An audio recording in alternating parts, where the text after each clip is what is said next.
Tonight, we're taking action for neighbors who live beside a mobile home park riddled with health and safety hazards.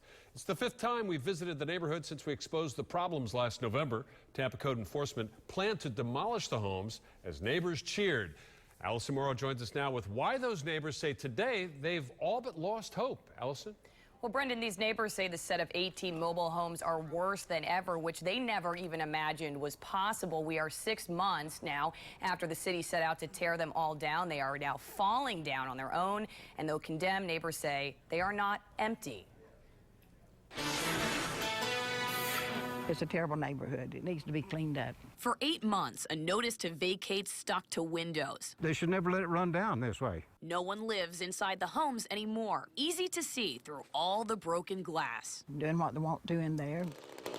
Vern and Mary Smith rarely leave their property now. Drugs and crime and filth across the street they call the results of a slumlord. Code enforcement shut down Green Park residences after we alerted them last year to raw sewage, no heat or air conditioning, rotted walls, and gaping holes offering little protection for children who live there. How you doing?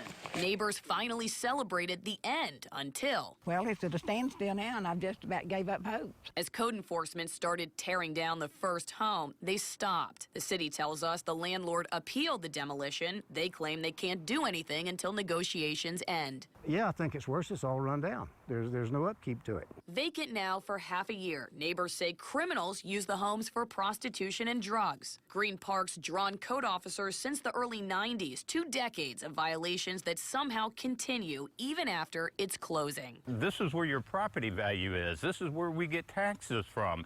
You clean this stuff up and your property value goes up. Code enforcement would not comment pending negotiations, but while they talk, Vern and Mary watch as vandals break in, steal, and sell drugs just feet from the home where they raised 5 children.